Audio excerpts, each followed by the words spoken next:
So just to give us an idea what this is about,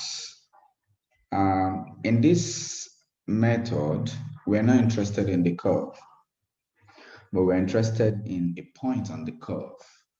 What am I trying to say? We have a differential equation, dy dx equals to some function of maybe x and y. Okay. Given some initial condition, y of x naught equals some value y naught, we are interested in finding y of some xk. That is, what is y when x is xk? We are not interested in y itself. We're not interested in that function y itself. Are you with me? In this numerical Euler's method of numerical integration, we have a differential equation, usually first order differential equation. For your level, I didn't mention first order and second order because you don't need to. Second order is when you have the second derivative included, okay? But I doubt you are going to come across that.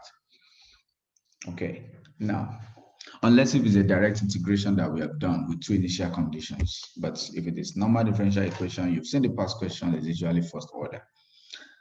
Now, if you have that, normally from all the methods we have done so far, if you have, so we did a method of direct integration, we did a method of separable variable, we did a method of substitution if you have homogeneous equation, and yesterday, what method did we do yesterday?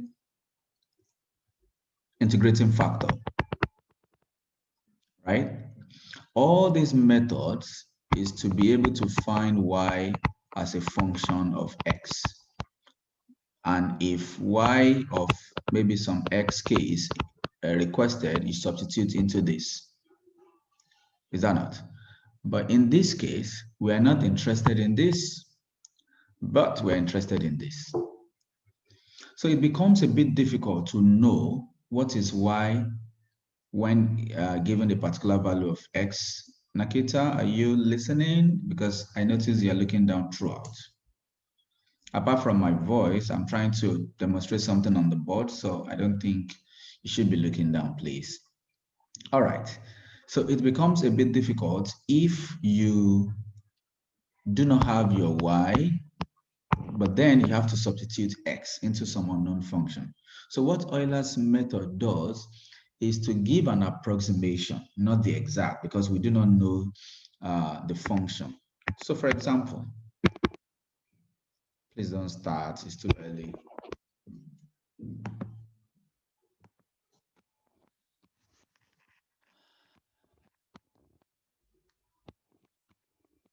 Just a sec, please.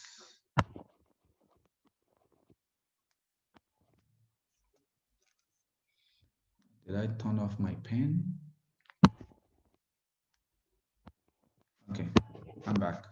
I think I click on the off button unknowingly. Okay, so what the Euler's method does is this. Given a differential equation dy dx equals f of x comma y, let's assume, we do not know, of course, let's assume the solution gives this curve. We don't know the solution, so this curve does not exist, okay? So with the initial condition, when x is equal to 0, y is equal to 0, this initial condition is given. This is your point when x is equal to 0 on the curve. This is your point y is equal to 0 on the curve. I hope everybody's paying attention. Okay. What we're trying to do is to generate the next set of points using this point and have an approximation of the curve until we get to the point we are looking for. So what you'll be given is the initial condition and the steps. The steps tells you, it will be told maybe 5 steps, for example. So if I'm asked to do this in 4 steps, So I have my x1 here, I have my x2 here, maybe x3 here, x4 here. At the end of the day, the last step will be the same as what I'm looking for. So I'm actually looking for maybe y of x4, for example. So this is exactly where I'm going. I'm trying to find this y value, but I cannot know because I do not know this curve. But what I could do is to use x1 to generate x0 to generate x1, use x1 to generate x2, use x2 to generate x3, use x3 to generate x4, and so on. And for each, I can get my y. Usually, this is going to be in form of a table. So I'm going to give you an illustration now. And please pay attention. All right, let's write. If you want to write the topic now or later, either way, it's 24th. It's Thursday or Wednesday? Thursday. And tomorrow is Christmas. Yay! 24th December 2020. Euler's method.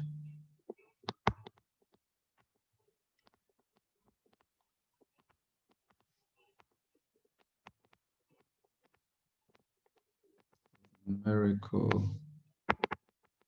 integration.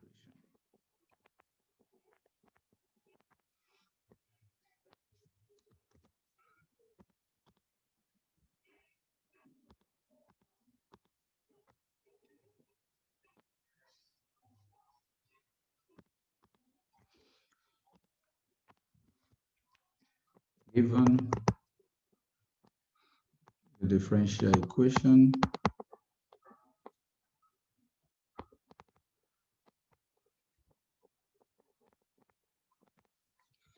dy by dx equals to some function f, maybe in terms of x and y or just in terms of x.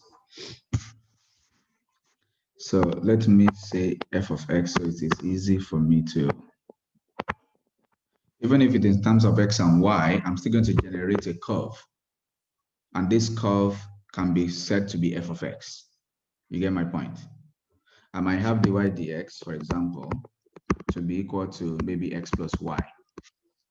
Okay, so for every x comma y, so when x is equal to 1, maybe y is equal to 3, for example. So it means this curve is 3. When x is 1, sorry, y is equal to 3, then this is 4. So when x is 1, I have a 4. Because 1, 3 is on the curve. You get my point. So if the curve is an implicit function, so let's just call it f of x because some value of x will generate the y. In this case, my so-called y is this, is x plus y. Am I making sense now? So let's just call it f of x because it's going to be depending on like x coordinates will generate the y coordinate. Let's just put it that way. Okay. Or better still, just to be general. Okay, let's put it back as f of x comma y. So given this differential equation and an initial condition,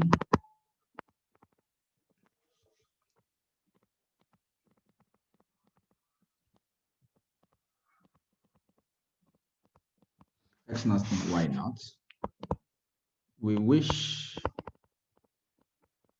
to find an approximate for f of x n y n without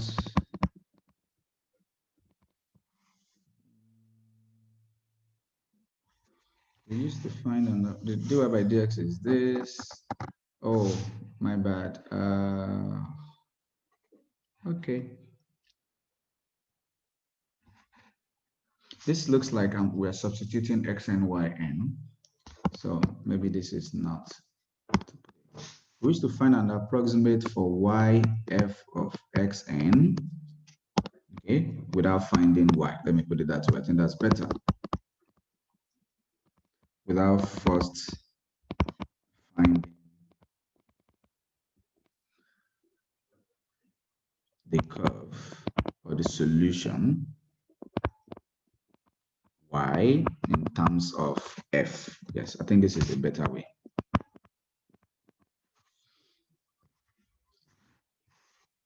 Does this make sense? So I think I was saying something wrong here. This curve is not the f of x, y. This curve is actually the y, the solution curve. Are you with me? Okay, I think I said something wrong the other time.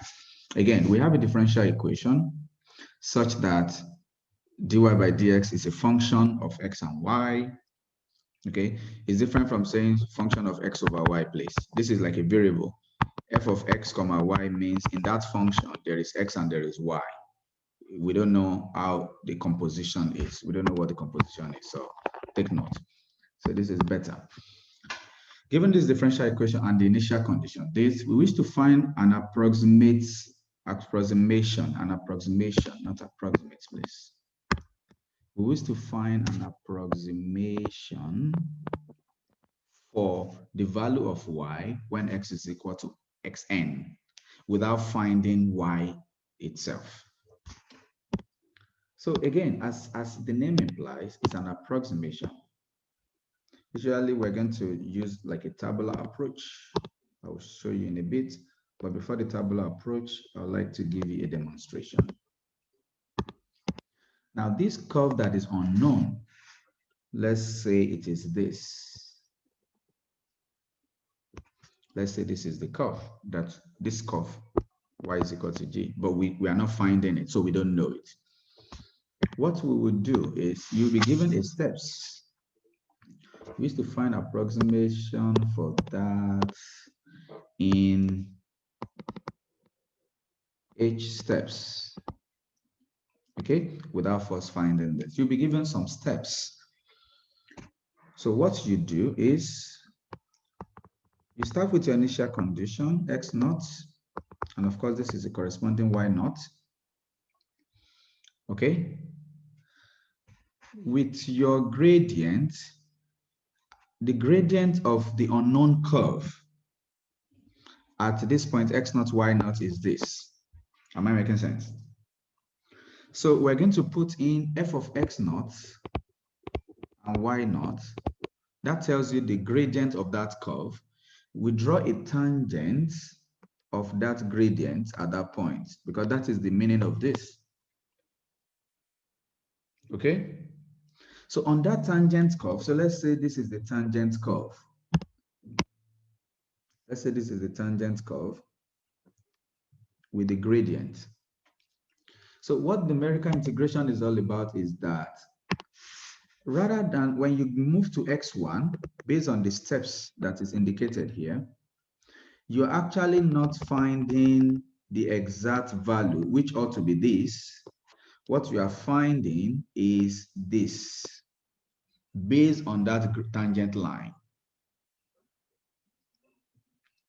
Again, let's take a more concrete example. dy by dx is equal to y. I think I should use that because that is an exponential curve. Do you agree? dy by dx is equal to y is exponential x. That's the solution. Okay, isn't it? That's the solution. But we're going to pretend we do not know it's exponential x. The exponential curve looks like this. Okay, exponential curve looks like this. Now, starting with x naught, dy by, so if my x naught is say 1, then my y will also be 1. Is it? No. When my x naught is 0, my y is 1, something like this. Because it's exponential x. This is the original, this is the solution, isn't it? So when x is 0, y is 1. So let's take my initial condition as 0, 1. So this is 0.0, then this is 0.0, sorry, this is 0.1. That's our initial condition. Please listen. Please listen. I think with this concrete example, you get illustration. We don't need to memorize this illustration, guys. I'm only trying to give you an idea. Everything you need is in your formula booklet. I just want to show you why it is so. Okay, now with this solution is hidden. Remember, we don't know, it's hidden. But this is the original equation that is not hidden. dy by dx is y. This is the original equation. This is a solution that we do not know, we do not care. And again, and we wish to know what is y when x is equal to maybe 4. So according to our steps, maybe we have 4 steps. Something like this. We are actually supposed to find out what this value is, but that's not what we are going to get. We're going to get something close to it. How do we mean? So from here, having so many faces I'm looking at. From here, this is unknown, okay? From here, the gradient of this curve, for you to get dy by dx to be equal to y, it means on the solution curve, the gradient at any point is equivalent to the value of y. Okay? So at this point 0, the gradient is 1. So we're going to draw a tangent of gradient 1. So let's say this is the tangent. Let's say this is the tangent of gradient 1. Hello? Am I making sense? Let's exponential function decimals. I'm not sure you can see my curve. Let me draw exponential x. Aha. Okay, I think I need to make it jump more. So this is the exponential curve. Can you see? So we are saying when x is equal to 0, we want to draw a line with gradient 1. So for example, line x has gradient 1, but it's going to touch at that point. So I can say x plus 1. So this is a line of gradient 1. Let me put, say, from minus 1 less than or equal to x less than or equal to 1. So this is what I'm trying to say. Let's increase it to 2. I think I can give you a better picture here. Let's increase it to 2. This is what I'm trying to say.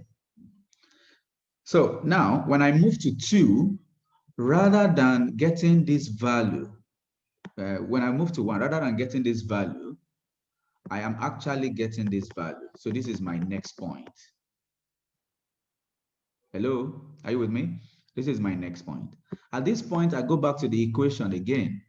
It says the gradient of the curve that I'm approximating at this point is y. So I'm talking about a gradient 2 this time around. So let's say gradient 2, x is equal to 2. Now y is equal to 2. Let's draw a line.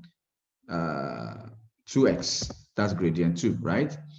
But, you know, going in that direction. So let's say plus 2, no. Plus 1, no. I want it to pass through this line with gradient 2. Give me the equation of the line that has gradient 2 and passes through 1, 2.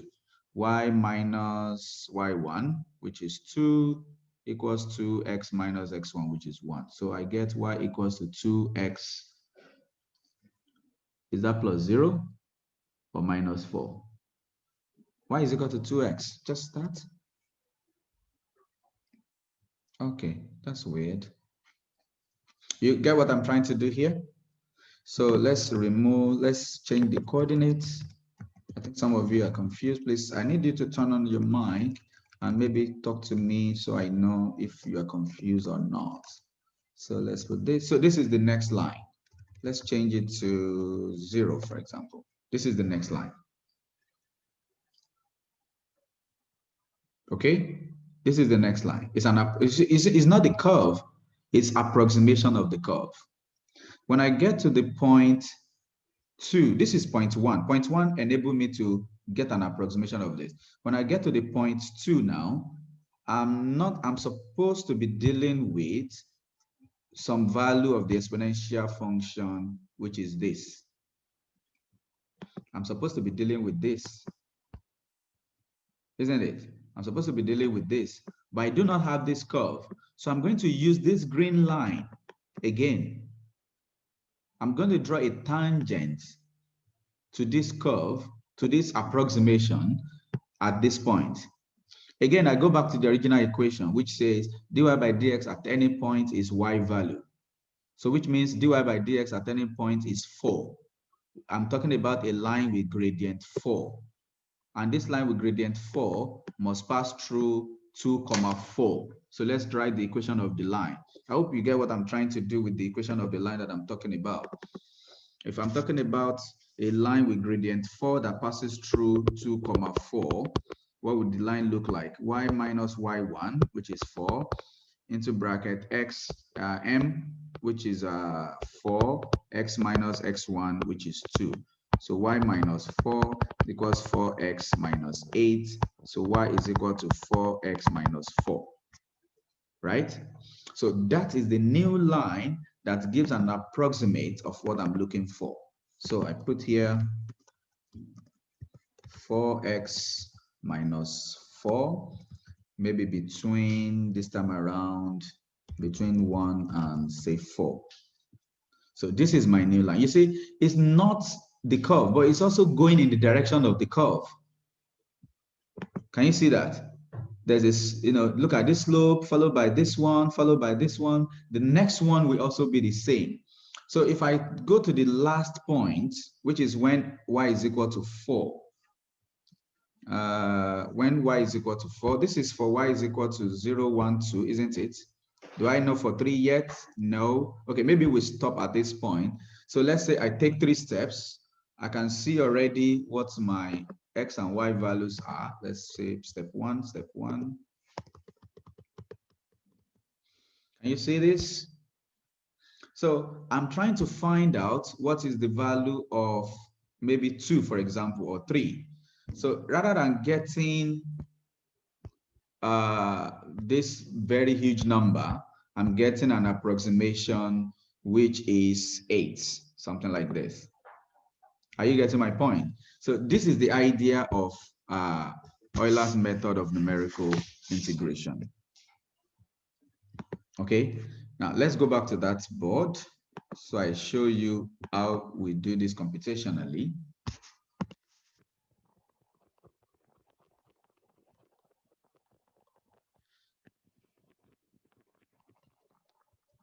So we take our x naughts, draw a tangent.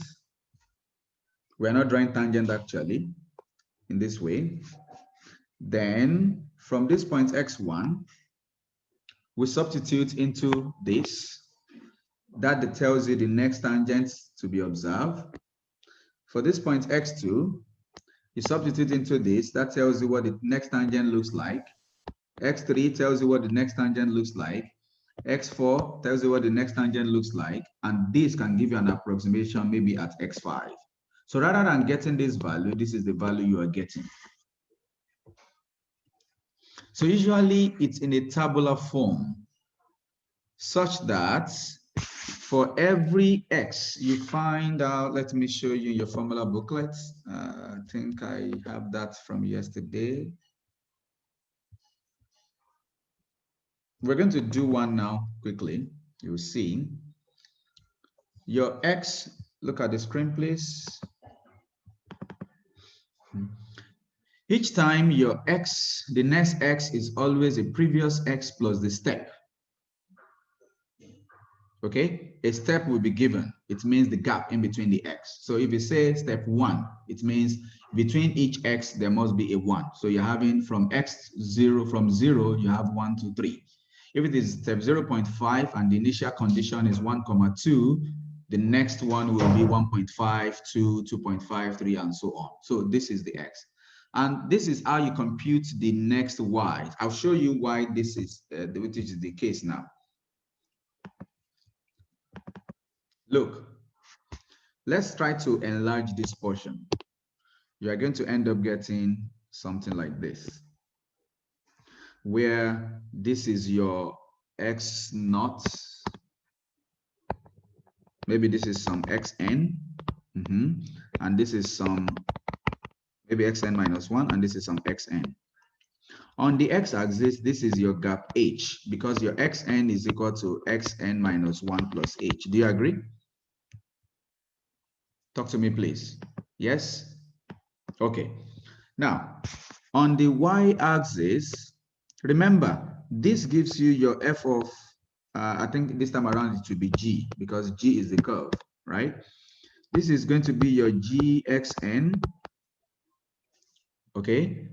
And this is supposed to be your g, the tangent is not on g. I think, yeah, maybe I just call it g, gxn, sn minus 1, I mean, then this is meant to be gxn, isn't it? Now, I'm looking for this unknown. This is an unknown because that should be my next y, because there's a y value here and this is the next y value. So this is like, say, yn minus 1, and this is my yn, isn't it? And I do not know what this gap is. If I know what this gap is, I can easily get my yn, because the idea is to use a previous value to get the next one. Okay, now how do we know this y value? If I can get this, then it's easy for me to get the other one. So check this out. So you have the gradient here, the gradient of this tangent. If you wanted to find the gradient of this tangent, m will have been the change in y divided by change in x, which is equal to what? Which is equal to h. Again, divided by change in x. So the gradient that you know, the gradient is actually f of xy, because it's a gradient at any point is f of xy, right? This is equal to change in y, we don't know, but change in x is h because of the step. So if you cross multiply, clearly your change in y is actually h times f of x comma y. Hello? Are you with me? So which means if this change in y is that, all I need to do is add the previous y to this change and I can get the new y. Okay, so that, again, sorry, I know this is a bit confusing. I have a tangent here touching at one point. The steps enables you to get the x axis. So we don't have problem with that. We only have problem with the y axis.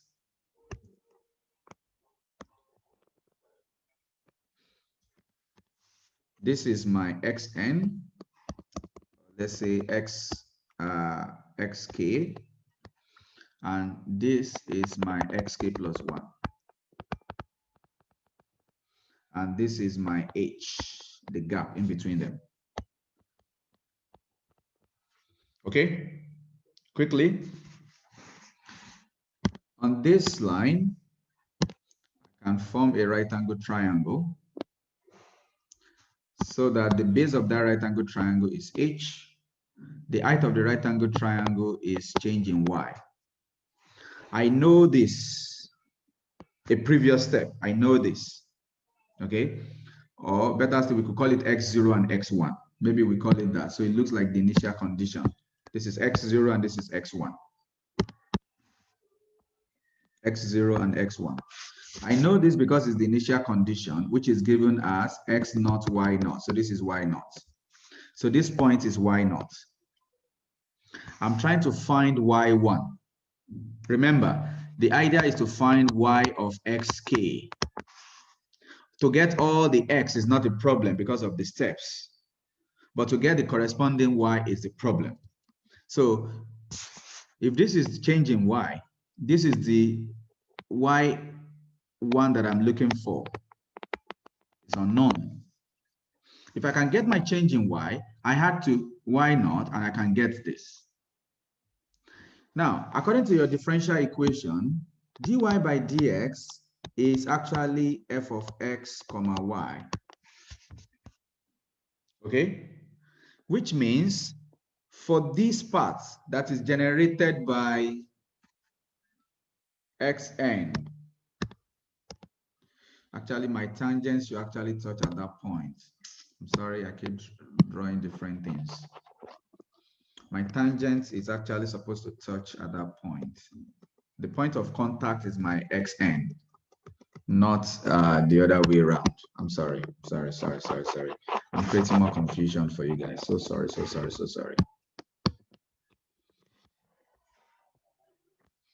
Because I don't want you to have some kind of, oh, I just need to memorize and get it done. I want you to really understand what is going on. And I don't know, it's kind of weird how the explanation is going. Okay. So this point of contact is generated by x naught, okay? This point of contact is generated by x naught. So this is the initial condition, for example. Okay. Then you can get your corresponding y naught. Okay. Now you want to use that to determine the next point. So let's call that x1. With a step h, it means this gap is h. We don't know this, changing y, so as to be able to find our y1. That is y of x1, which is unknown. The differential equation is that dy by dx is f of xy at any point. Okay? And this differential equation at x naught, so it means for this line is generated by this. This point is on the line. Am I making sense? This point is on the line because of f of x naught, y naught. If you try to use this gradient, so we say that changing y, gradient of this line green, is equal to changing y divided by changing x.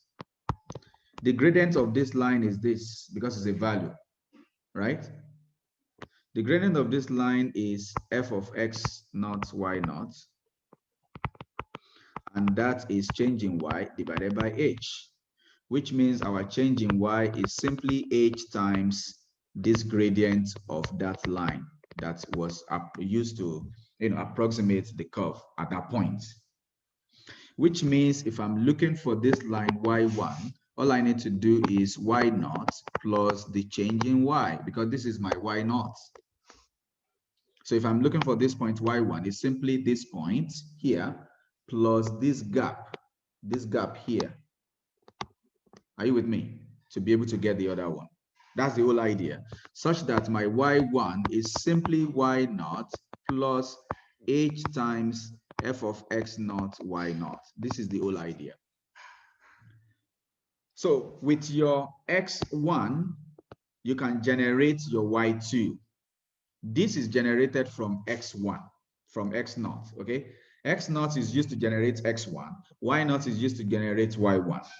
So this will continue until your xn is actually generated from xn minus 1 plus h, while your yn is going to be generated from yn minus 1 plus h times f of x n minus 1 yn minus 1. This is the whole idea that we're talking about. Does this make sense? So let's take one example. Enough of the illustration. The illustration, I'm happy to repeat again in school, but I hope you got something out of it at this point. Can you see my screen, the book? Let us take one example. Then we will take one together. Let me know if you can hear the audio, please. Let's give the maximum volume and play. In this example, we are given a differential equation and the initial condition 0, 1. Euler's method of numerical integration allows us to use the particular solution as an initial point x0, y0 and use the differential equation to generate subsequent points on our solution curve. At each iteration, the new value of x will be the old value plus a constant x step, h. The differential equation tells us the gradient of the curve at the previous point as a function of x and y. We follow the tangent to the curve to get to the next point in our approximation. Since the gradient is the y step over the x step, the change in y will be the step size h times the gradient. So, the new value of y will be the old value plus h times the gradient. Understand that? To apply Euler's method, it is convenient to use a table. We have columns for the iteration number, the coordinates of the previous point, the gradient at that point, and the coordinates of the new point. For the first iteration, we start with our initial point, 0, 1. We substitute x equals 0 to find the gradient of the tangent at the initial point. It is 2. To obtain the x-coordinate of the next point, we add the step size h, which is 0.25. In this case, dy by dx is a function of x only. We follow the tangent to the curve to get to the next point in our approximation. The y-coordinate of the next point is the old value plus the step size times the gradient. The result is 1.5.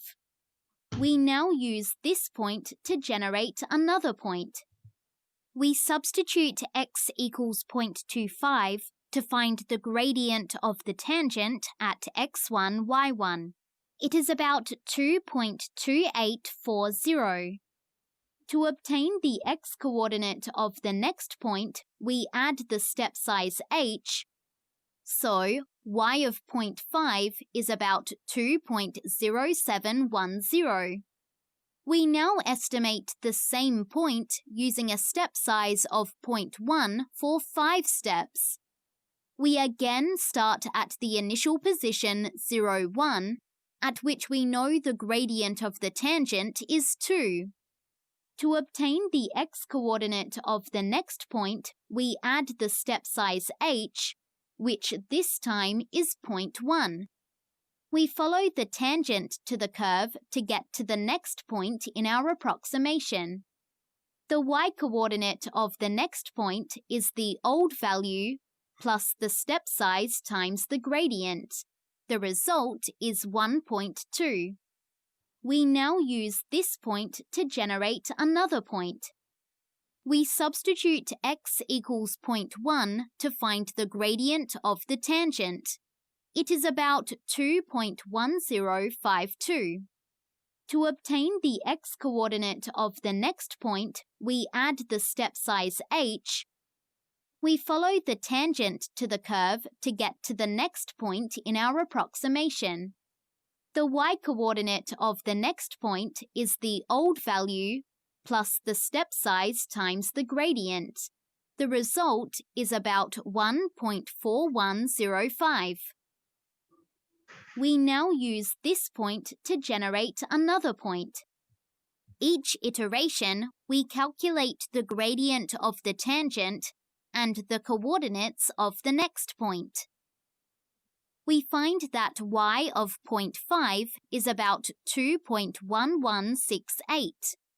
If we used infinitely many steps to reach a point on the solution curve, Euler's method would produce an exact solution, which is a statement of the fundamental theorem of calculus. In Part B, we use this statement to find y of 0.5 exactly.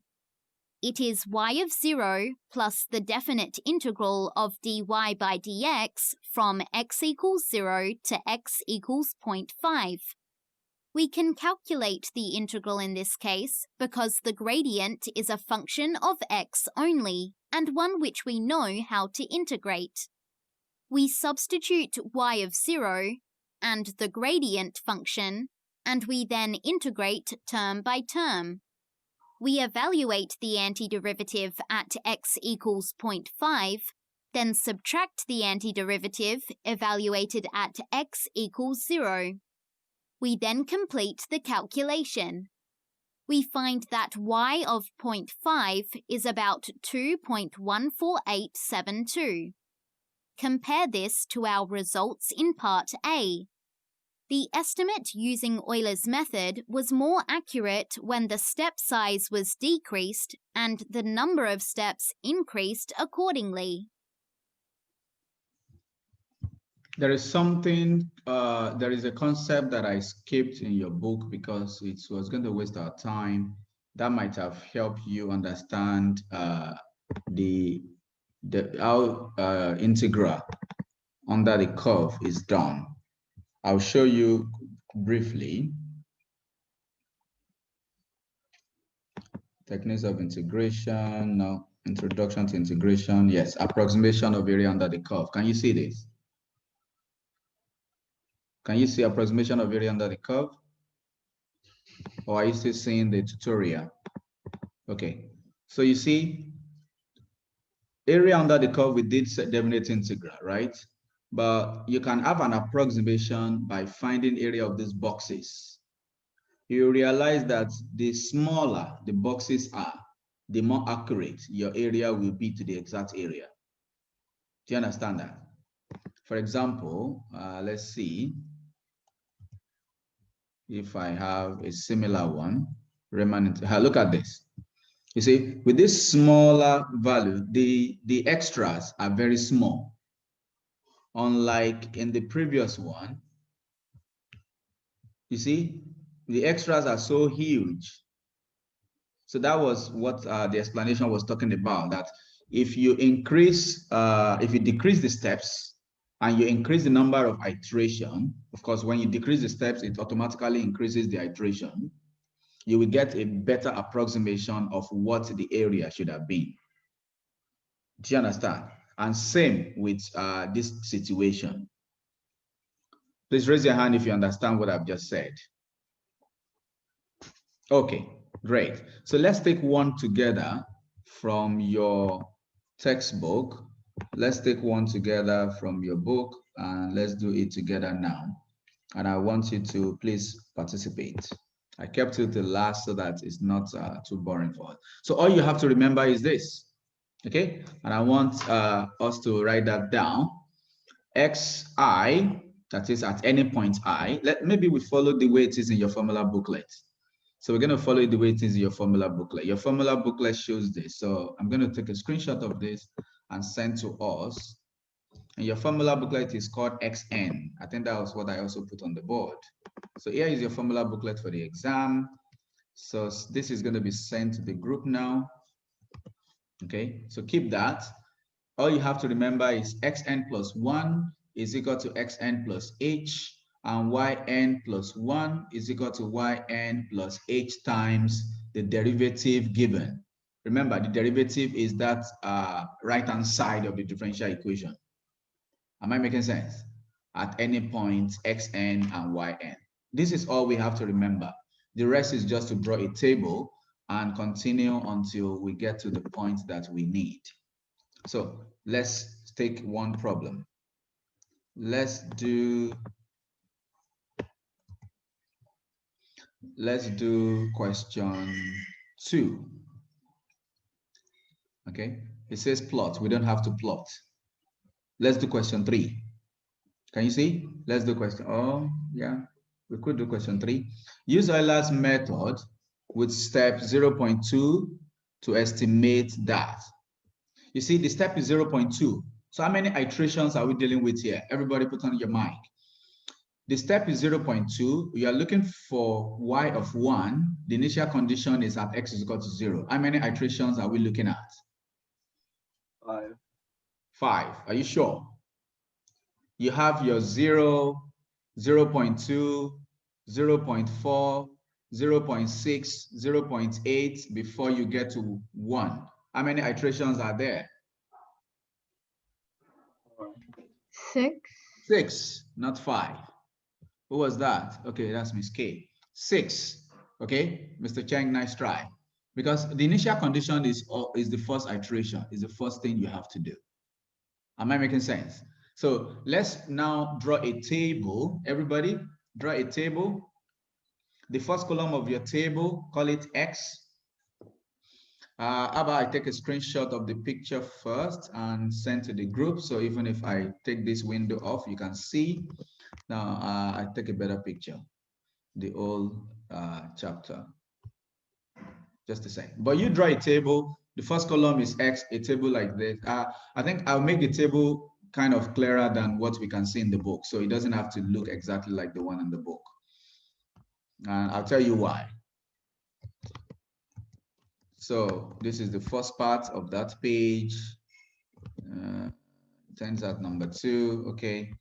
So from question 3 to 5. Yeah, that's it. Okay. Can you see it? Can you see the book, everyone? So again, draw a table. The first column. What is the problem, sir? Did anybody say something? Hello? Mine is nothing. Okay, so your first part of the table is xn. I think the steps, the iteration should come first. Okay, iteration.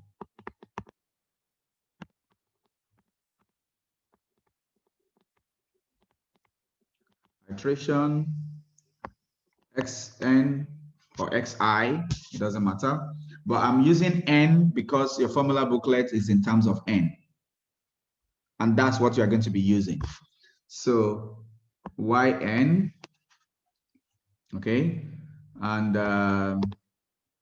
so let's see.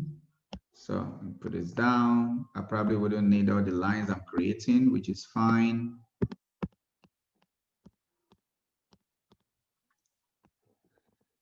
The next column will be to find your dy dx. So this is what I want you to do regarding that. I want you to write at the top of the table the differential equation. Dy by dx is equal to. So it's easy for you to know what to do. What is the differential equation? Is 1 plus 2x minus 3y, right? So 1 plus 2x minus 3y.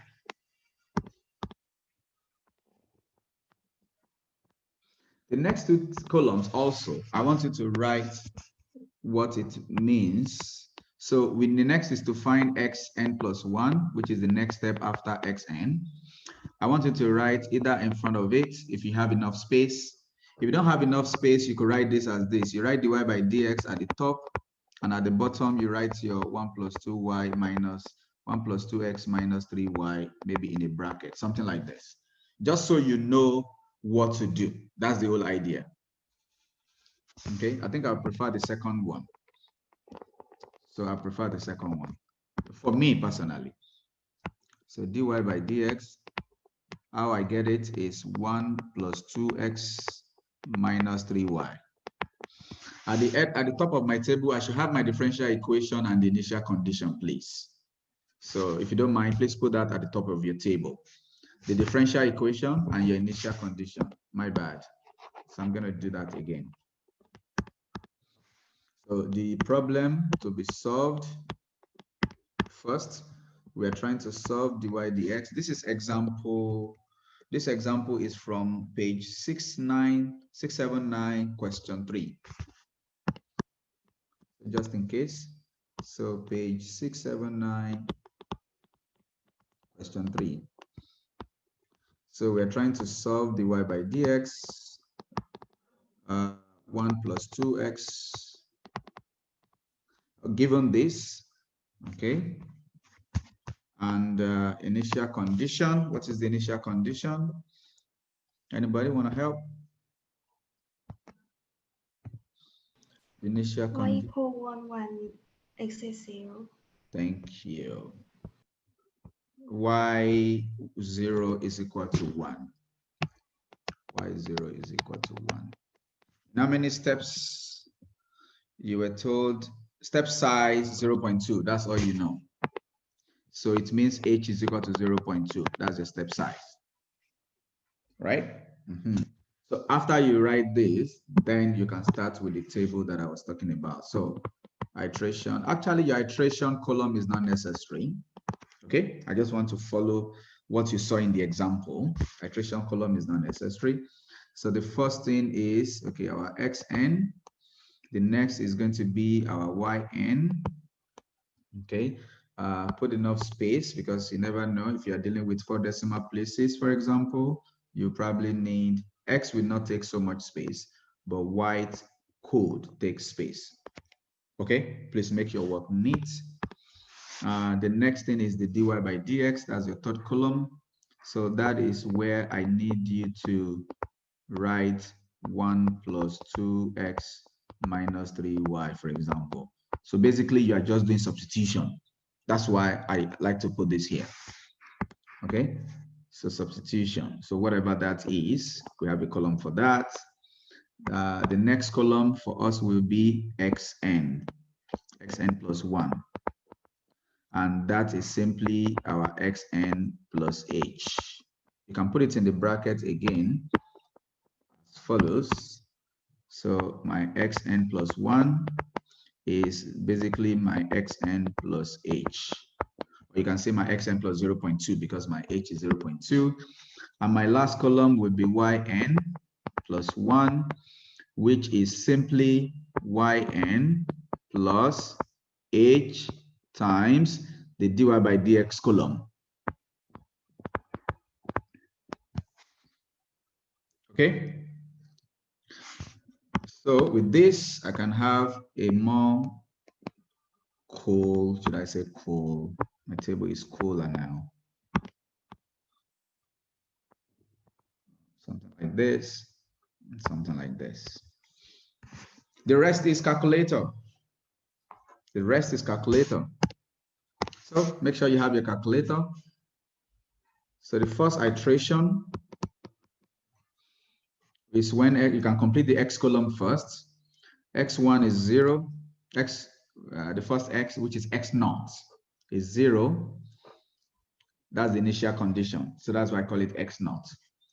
X1 is when you had 0.2, definitely to that. So that's 0.2. Remember, that will be the next x here. Okay, so you can complete that 0.2, 0.4, 0.6, 0.8, and 1. This is where you're going. So you have iteration 2, 3, 4, and 5. And so there are 6 iterations. Of course, this can be completed similarly. So another step, 0.4, because it's the previous one, right? 0.6, 0.8, 1.0, 1.2. So the first y is 1. We don't know the second y yet. So everybody put in your calculator 1 plus 2 times x. 2 times x will be 2 times 0, which is 0. 3 times y minus 3 times y. So 1 plus 0 minus 3y will be 3 times 1. And that is negative 2. Okay. With this, you can find your y n plus 1. So our yn is 1 plus h is 0.2 times the dy by dx is negative 2. And this should give 0.6. Talk to me, guys. Understand? So this is why I'm putting this in brackets, so it is easy for you to know how to get each column. Okay, you don't have to, but it's just my own way of making sure that my calculation is safer, if I may use that word. So please do the second column, second row, I mean. Let's see.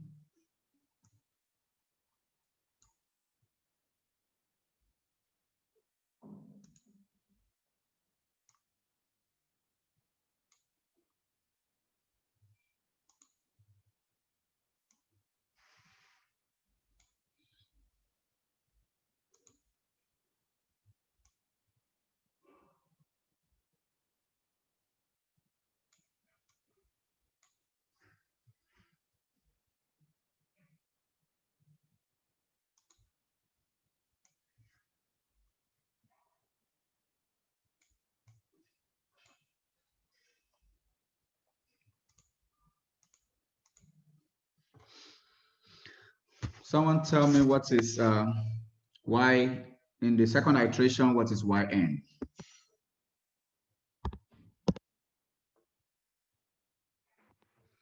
on, guys. Put on your mic. Tell me what is yn. 0.6. Good. And what is dy by dx at that point? Anyone? Negative 0.4. Confirm that, guys. Negative 0.4? Yes. Yes, Yeah. okay. Negative 0.4. So what is yn plus 1? 0.52. 0.52?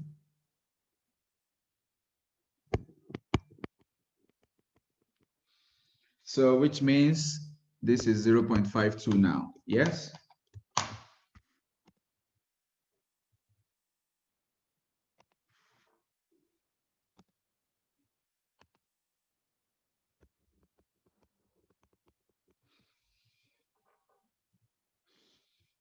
So this we continue.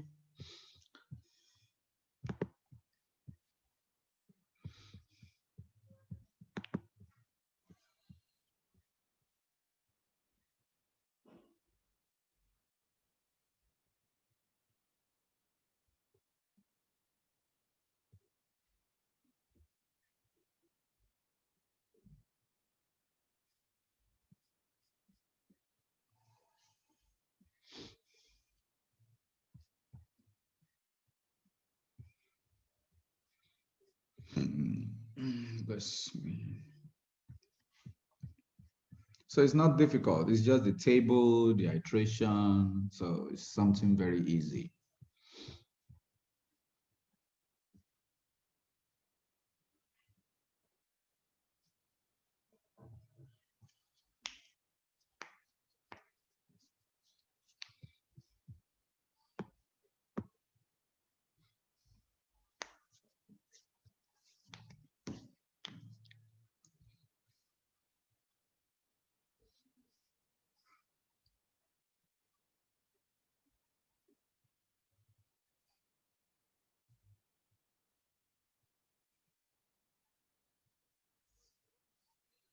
Any luck?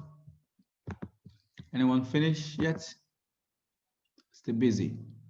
Busy bees. Callista, are we good? Like, you get what I'm doing, right? Okay. Krista K, understand what I'm doing? Great. Miss Karen? Good. Mr. Chang? All right, great. If you're done up to the 6th iteration, you'll tell me, please.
Done?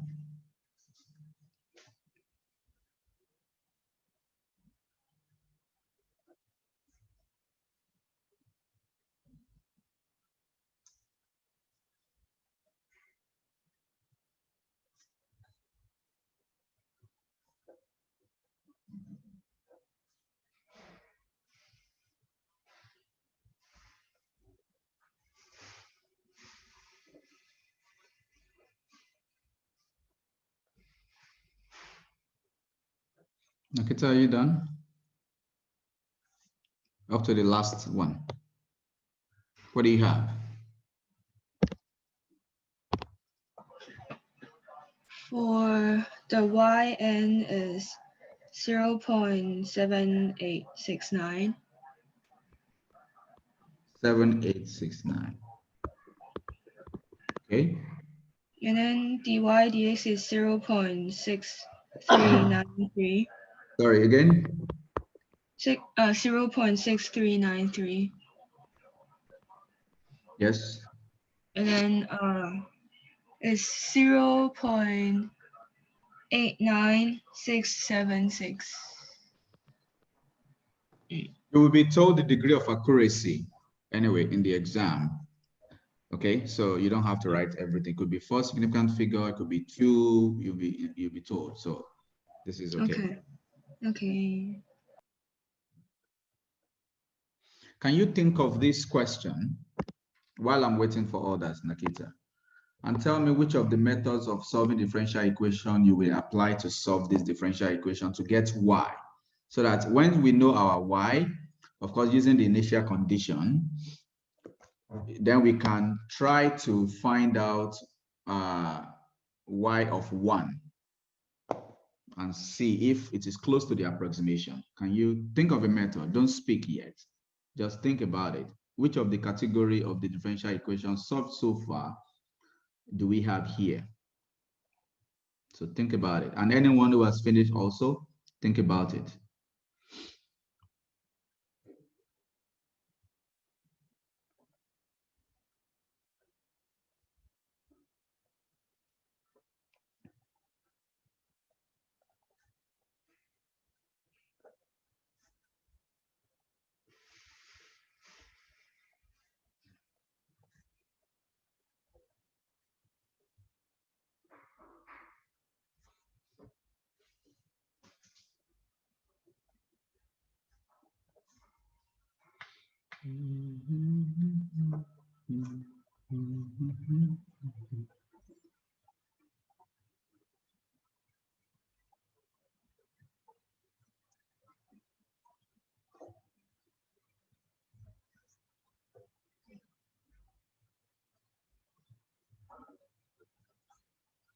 Y0 equals 1, so 1.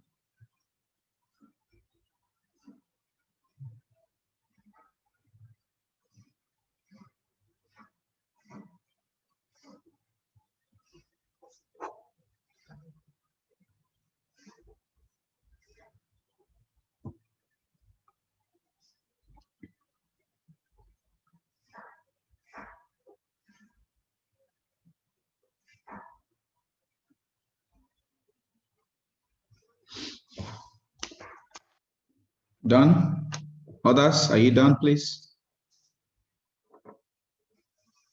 Is the answer the same? Please confirm.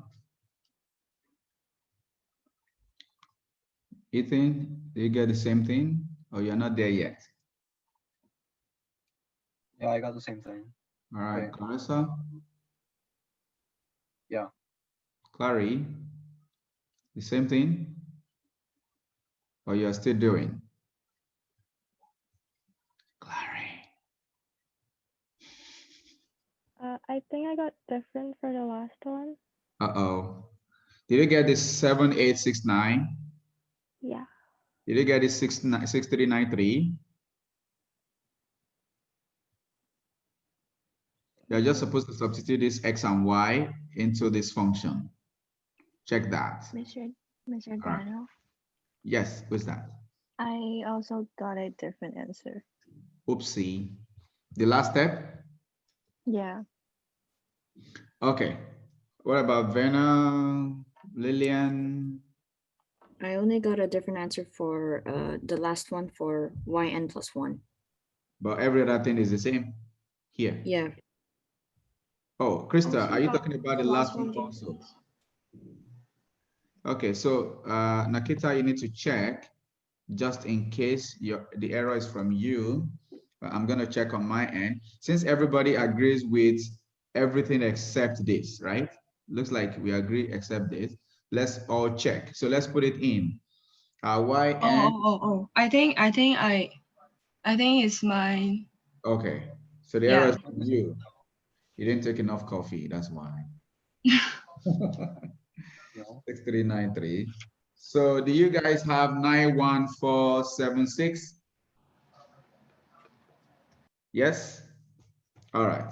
So Nakita, check that. Mr. Daniel, I have a question. Why do we need to do the 6th iteration? We already found when like x is equal to, what was it? We already found You are right. Sorry, our answer will be, wait. We're looking for x at that point. yeah, we found it from here. the 5th iteration. I'm sorry, we don't need 6, it's just 5. Did everybody see that? I didn't get enough sleep, I guess. Your working stops here, which is 0. What? 7869. This is your answer. Know this. Okay, because we are looking for y when x is equal to 1, right? And that is the xn plus 1 and yn plus 1 in the 5th iteration. So yes, you are right regarding the first question I asked about how many iterations do we need. I'm sorry. I didn't get enough sleep, maybe. Okay. So can anybody answer my question that I asked Nakita the other time? Which of the differential equation format does this belong to? Let's start with Karen. So let's all try to recall the differential equation problem we solved. Direct integration. We have, if you have x and y, where you can separate the variable. If you have x and y, that you cannot separate the variable, but you can write it as y over x as a variable, then you use substitution, which is called the homogeneous one. Then we have the integrating factor. Which category does this belong to, Karen? I'm talking to Karen. Yes. So which category do you think this belongs to? Integrating factor. Are you sure? Not sure. Not sure. Did this integrating factor by elimination method because you think it doesn't belong to the others? Yes. That's called elimination method. Like you don't know the answer, but you are kicking all the other options out. That's elimination method. That's what I mean by elimination method. Callista, what do you think? Are you even part of this, or are you busy doing your thing?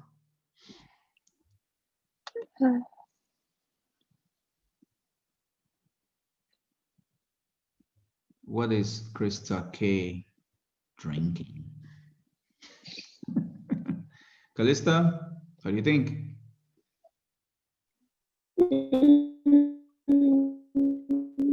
Okay, Karen is right, so we do not waste time. I think Callista is having a network issue. Karen is right. It's integrating factor problem. Okay, the question is dy dx is equal to what? 1 plus 2x minus 3y. What are the types of differential equation we have done? Direct integration means your dy dx is simply a function of x. This is not the case, right? The separable variable method is where you have your f of x and g of x as a product. You don't have g of y, sorry. You don't have that also. Am I making sense? The homogeneous equation is the one you can have the other side as y over x. There's no way we can do that here. The last but not the least is the integrating factor. Can you have dy by dx plus pxy equals to qx? It means have a function with y, then have other function of x on the other side. Yes, we can have that because this is dy by dx plus 3y is equal to 1 plus 2x, where your px is 3 and your qx is this. So it belongs to this category. And the integrating factor, if you do it properly, is going to be exponential 3x. Okay? And I've just solved the problem. I got y is equal to 2x over 3 using the initial condition, 1 over 9, 8 over 9 exponential negative 3x. Hopefully, I didn't make any mistake along the way. So if that is the case, let us substitute when x is equal to 1 here. Let's see what we have. Everyone try that. Substitute x is equal to 1.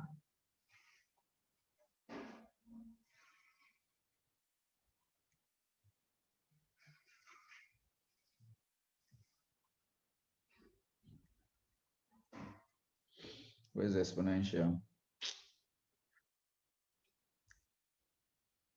Okay, got it.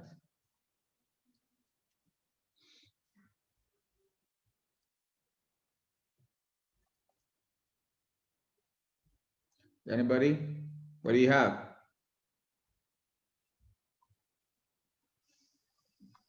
.822. So I got 0.822 also. But what was our result? We got 0.7869. Close. Understand? Close. That is why in this question, which I'm going to give you to try, I'll show you now.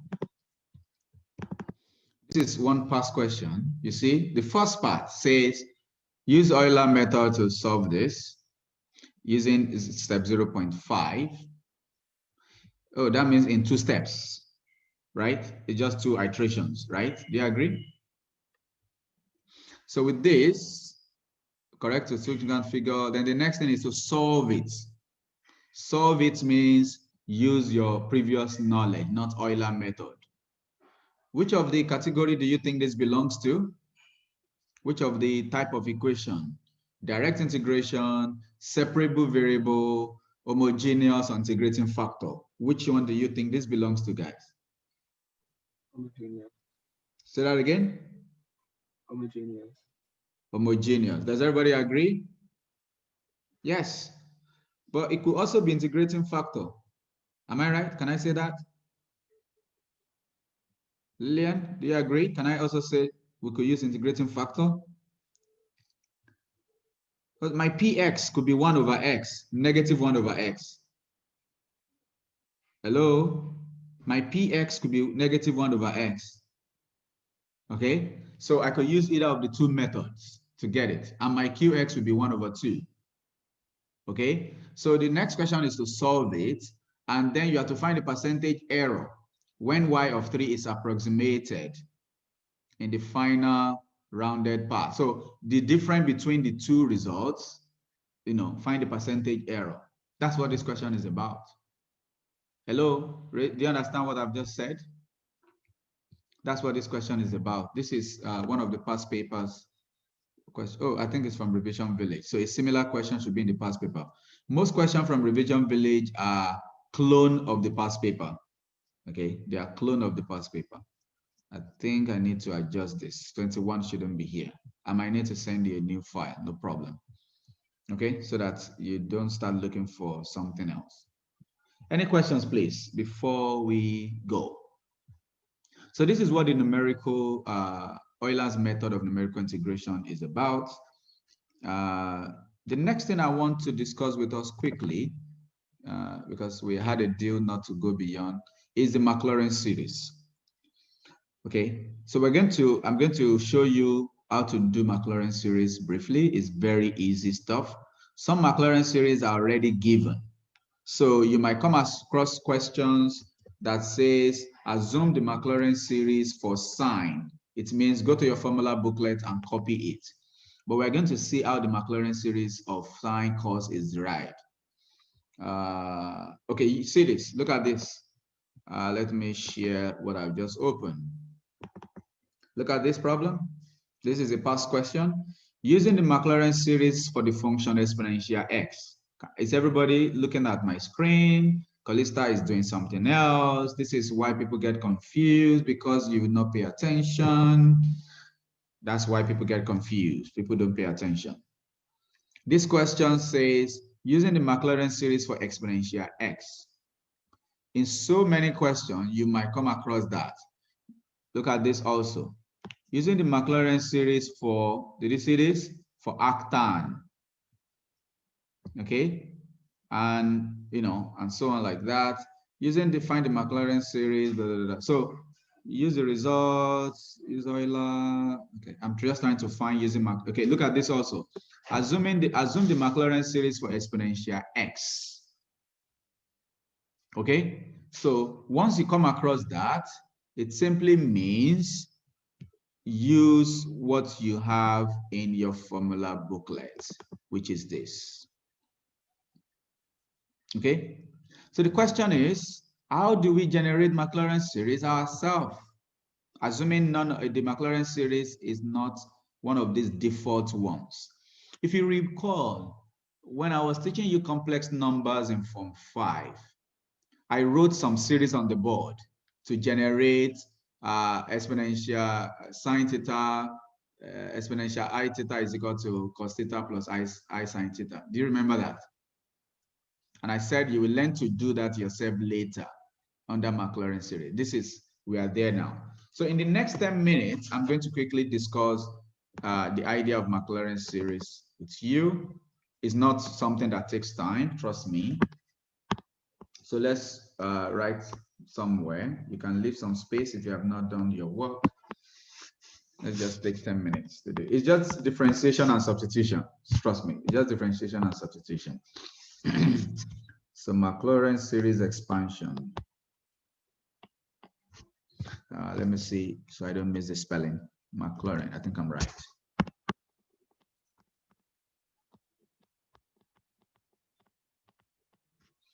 Is there A or not? Yeah, AU. I'm right.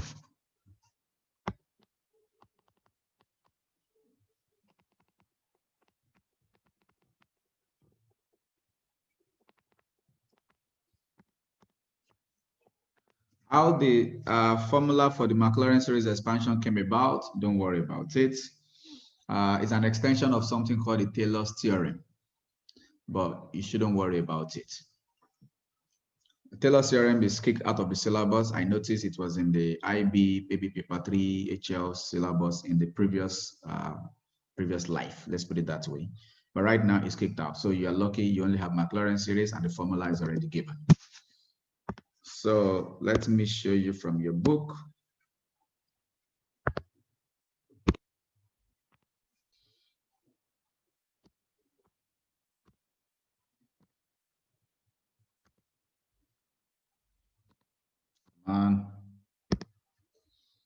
Okay, so this is all you have to remember. If you have a function that is continuously differentiable, it means you can differentiate infinitely many times. Okay, like exponential x, like sine x. Okay, you can continue to differentiate non-stop, or even ln x, because the first derivative will be 1 over x, second derivative will give you negative 1 over x squared, I know, and so on and so forth. Am I making sense? So this is very important. If f is continuous and it is differentiable infinitely many times, the Maclaurin's expansion is given as this. You see, there's a format. F of 0, okay? Then for your first derivative, you have x to the power 1 over 1 factorial. For your second derivative at 0, you have x to the power 2 over 2 factorial. Third derivative, x to the power 3 over 3 factorial, and it continues. Okay? It will be clearly stated where to stop. Up to x cubed and including x cubed, then you know you have to stop here. Why the rest will be dot, dot, dot. It's as simple as that. It's just like our binomial expansion. You remember binomial expansion? Oh, expand up to x cubed and including x cubed, that's all. So let's write this statement. If f is continuous and differentiable infinitely many times, let's write that.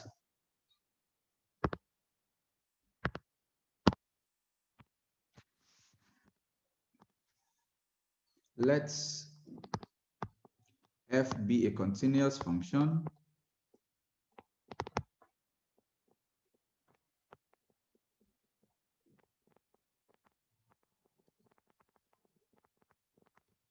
which is differentiable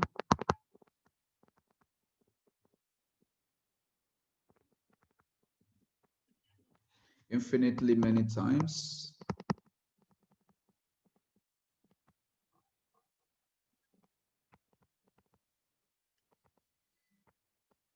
then its Maclaurin series expansion is given by f of x is equal to f of 0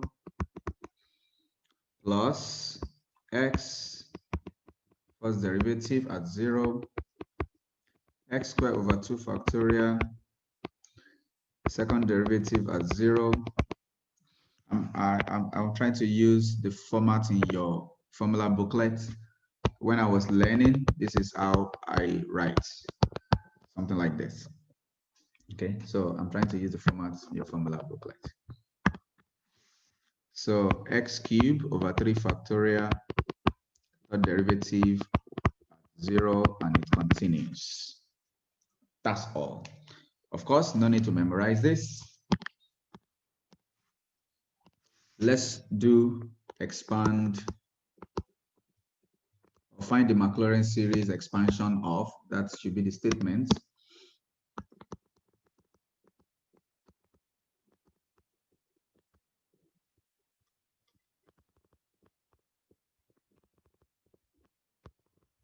Expansion of exponential x up to x to the power 3.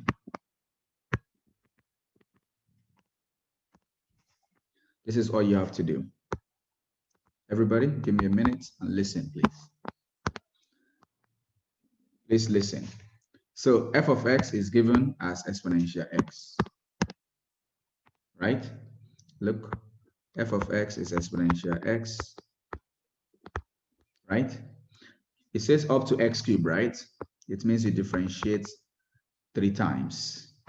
F prime of x is exponential x. Second derivative, or maybe we do, it's all right, let's do this. Exponential x also, and third derivative, also exponential x. And this implies that f of 0 is 1, agreed? Exponential 0, which is 1. You will agree with me that everything is the same. Third derivative at 0 is also exponential 0, which is 1, right? So therefore, the Maclaurin series expansion of x is equal to the first one, f of 0, 1. The second one, x times 1. Agreed? The third one, x squared over 2 factorial times 1 also. X cubed over 3 factorial times 1, and so on. You put dot, dot, dot. So clearly this is 1 plus x squared over 2 factorial, x cubed over 3 factorial, and so on. And this is how this came about. Check. You see that? That's how that came about. Okay? What to also expect in your exam is as follows. Composite. For example, I say, assume, we will take more of this, but I don't want to waste time on unnecessary stuff.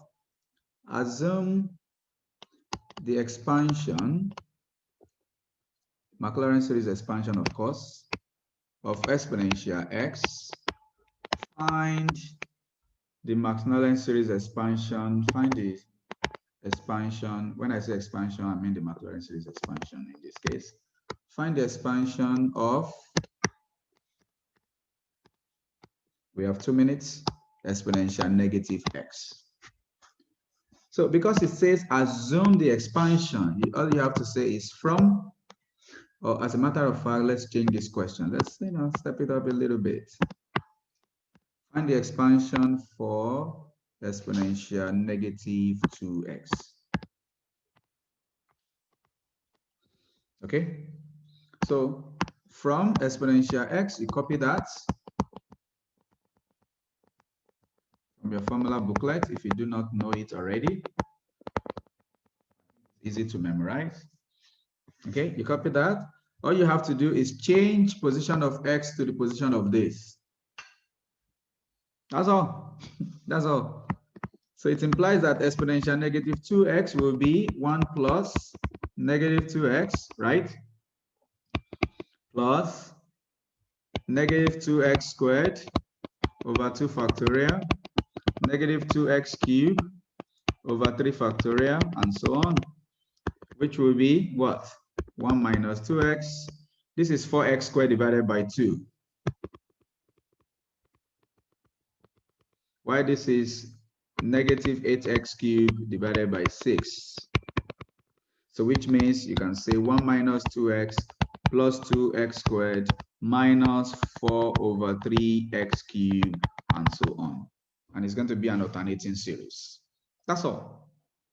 Okay, and that is what you're expected to do in problems like, I was going to share something. In problems like this. Okay, now this one. This one sec is 1 p.m. Look, let's look at this one. I'm not doing anything anymore. See, using the Maclaurin series of that, write down the first 4 terms of the Maclaurin series of that. That's all.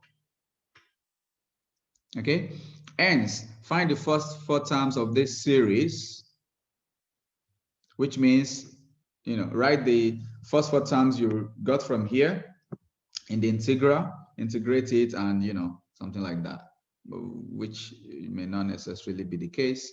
I have one that has to do with exponential sine x. Now look at this also. Assume the Maclaurin series for exponential x. Show that the Maclaurin series for f of x is given by this. Did you see that? Show that it's given by this. So it's just going to be some simplifications. We'll do some of those tomorrow. Again here, find the Maclaurin series for this. Okay, this function is this. Find the first 2 derivative of f of x, which should be easy to be done, and hence do the Maclaurin series expansion. Show that the coefficient of x cubed is 0, and use this and this to get this. We'll look at this also tomorrow. Miss V, we talked about tomorrow, say afternoon, but I might have something to do in the afternoon, like maybe going out or having a guest, but I'll communicate with you later if you don't mind. Verna, can you hear me? So my request is that if the afternoon isn't working for me, because most of the things we're supposed to do in days, actually, we've just summarized it now. Most of the things we're supposed to do in days. I'll show you something quickly. Sorry if anyone needs to go do something like me. So you see, Maclaurin series, when I say composite function is using one to do the other. Am I making sense? So assume exponential x gets exponential 2x. Remember, composite function is like your chain rule, okay? Function of a function. So that's what we have just summarized now.